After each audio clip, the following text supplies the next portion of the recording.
はい、こんにちは。菊の井戸村田でございます。今日はね、いなり寿司。関西と関東ではちょっといなり寿司の形が違うんですよね。京都はね、稲荷神社あるんで、節分が終わった初めての馬の日が初馬と言いまして、それは稲荷神社のお祭りです。その時には、京都では、いなり寿司を作ると。あちこちでこの頃ね、いなり寿司売ってはりますけど、いなり寿司の専門のお寿司屋さんなんかもこうありますよね。家庭で簡単にできますから、それではやっていきもう。こういういなり揚げっていう揚げ、真四角ですよね。これをこう横に切れば関東風のいなり寿司になります。これをこう対角線上に切ればこれですね、京都のいなり寿司になります。そしてこれこうやって丁寧に袋にするわけですな。破れやすいですから破れんようにこうやってこうですね、ここにご飯を入れていなり寿司になるわけですけど、それまでにこの揚げをね炊かんとダメですね。ちなみにその四角と三角の理由みたいなものって何かあるんですか？京都はね、これが狐に見えるとか稲荷山に見えてるとかいうことですから、京都のいなり寿司は中のご飯の中にも入ってますよね、いろんなもんが。いなり寿司という言葉から考えても、お稲荷さんの総本山が伏見にあるんで、そこから派生していったもんやろなというふうに思うんですけど、その三角より四角の方がこう食べやすいというようなことからそうなってんやろなと。で、鍋にそのまま平た入れていきます。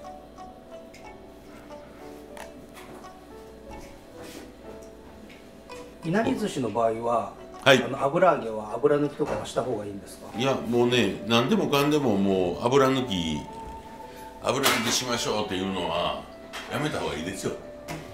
これね、油があってこそ美味しいんで、もう結局この昔芸油で揚げてたりする時はダメですけども、相当違う時は、そんなんせんでもよろしい。水入れます。酒です。濃口醤油、砂糖。これでまた落とし蓋をして地がほとんどなくなるまで火にかけておきます。はい、強火で沸いてきたら弱火にして、これがお稲荷さんの中に入る要はごぼう、ささがきの細かいやつね。で、人参のこう細かくしたやつ、細うでもよろしいね、別に。で、これでだし、醤油、砂糖。これはね、もう入り煮みたいにじくじく炊かんでもこんだけの水分しかないんで、もう、家庭やったらフライパンで炒めにするぐらいですね。で、これも弱火にしてじくじく炊いたら、せっかくのアクセントになるごぼうがひなひなになりますから、で人参もちょっとこうまだ歯ごたえちょっとぐらい残ってるわなっていう方がよろしいわな。家庭でちらし寿司作る時とかみんなそうですよ。覚えやすいですから。塩が1、砂糖が4、酢が6、146覚えておいてください。でこれを全部、鍋に入れます。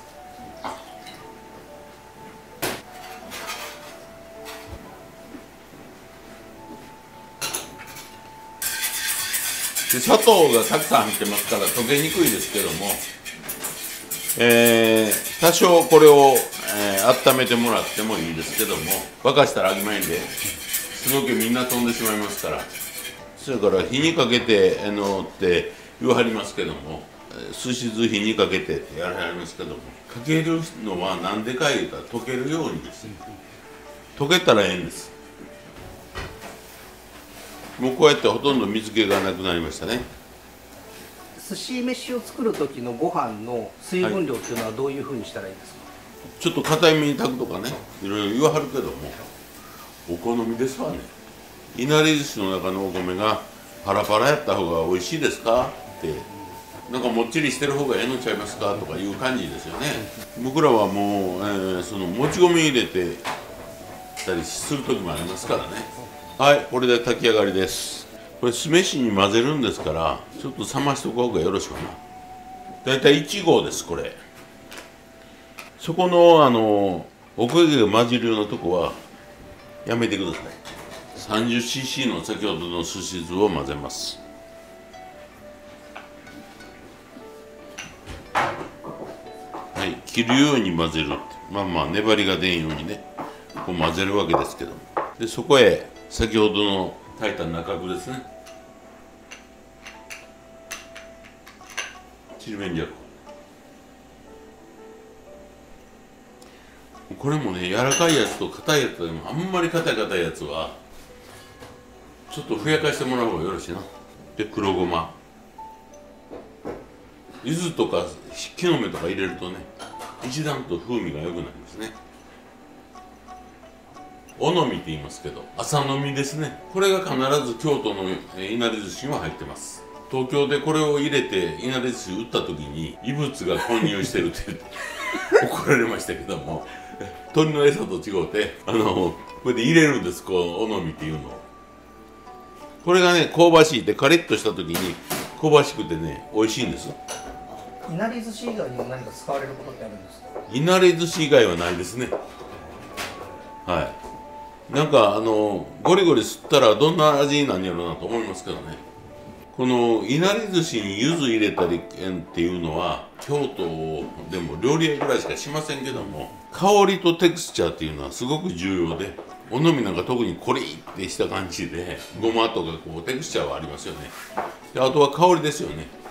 香りはそれから柚子とか山椒の葉っぱ、木の芽とか入りますと、なんかこう高級ないなり寿司になったような感じになりますよね。お酢を混ぜるときに、はい、結構内輪で仰ぎながら混ぜるみたいなのもなんか見たりするんですけど、そこの対してはどうですか？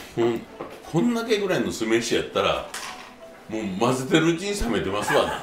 でこれにいっぱい作るんやったらまあまあ仰ぐのもよろしいわね。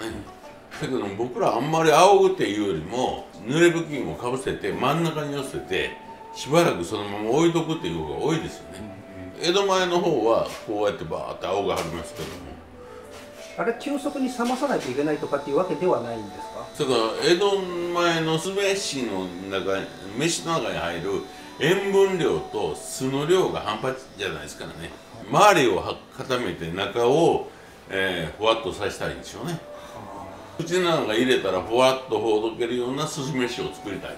僕らはどっちかいうと押し寿司傾向ですから、なんかもっちりと食べやすい方がいいなという。先ほどの揚げですけども、もうこうやってもう汁気がほんまにないですよね。でこう重ならんようにまんべんに平た炊かんことには、この味が濃いとこ美味しいとこできますんで、もうこれで火を止めてそのまま置いといてください。そして冷めますともっと味がしっかりと中に含んでいきますんで。でここにもう怠惰もあります。はい、手袋をして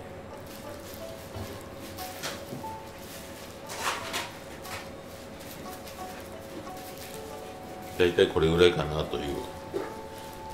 こう軽く握っておむすびを作って、これを入れていくわけですね。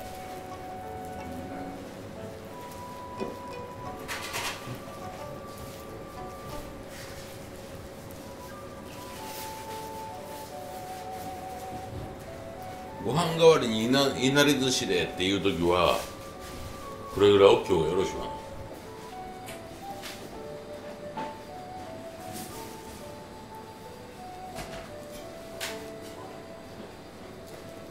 はい、そしてこうガリなんか